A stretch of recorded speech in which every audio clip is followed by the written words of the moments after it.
When you want something from someone, then it becomes imminent to accept their demands in return. After all, loyalty is a two-way street, but the Western powers are unable to understand this. And welcome to TFI English, the National Socio-Political Analysis arm of the TFI Media Group. I am your host Piyush, and if you haven't subscribed to the TFI English channel yet, please hit the subscribe button and press the bell icon to receive all the latest updates. Coming back to the story, in this video I am here to tell you how India can emerge as the breadbasket of the world. So let's begin. Western powers claim to be part of civilized world. They cite their willingness to feed the third world as a reason for their legitimacy. But as it turns out, they are not actually committed towards feeding the hungry part of the world. Nothing else explains their unwillingness to engage India on a larger scale in feeding the world. According to a report titled The State of Food Security and Nutrition in the World, released by the United Nations, more than 2.3 billion people found it difficult to fulfill their nutrient requirement in 2021. It is pertinent to note that the data was prepared before the Ukraine-Russia crisis kicked in. The situation is grimmer for over 345 million people as they are approaching towards starvation.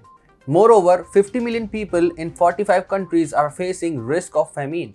Warning that the situation could lead the world towards chaos, David Beasley, Executive Director of World Food Programme, said, "The global price spikes in food, fuel and fertilizers that we are seeing as a result of the crisis in Ukraine threaten to push countries around the world into famine.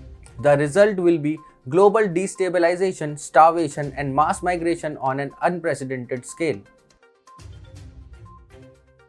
Apparently, the food and hunger problem was exacerbated by COVID-19. The disrupted supply chain made it tough for the undernourished geographies to obtain food at cheaper prices. Western countries stocking more and more resources further increased the problem. And then came the Ukraine-Russia war. It dealt a final nail in the coffin of the West. Ukraine and Russia were the top two suppliers of wheat and barley. Similarly, Russia and Belarus stand at number 2 and number 3 respectively when it comes to producing potash, a key ingredient of fertilizer used to grow crops. As a result of which, India had to step in. The increased demand for made in India wheat transformed into India exporting 70 million tons of wheat all over the world. To put things in perspective, India had exported only 21.55 million tons wheat in the previous financial year. It was more than a whopping 300% increase over the previous year. The increased pressure sustained in new financial year as well. The country was slated to export nearly half of 70 million tons in only 4 months of April to July quarters. But hoarding of Indian wheat by Chinese complicated the issue. On the other hand, due to increased heat in March, we suffered from loss of crop as well.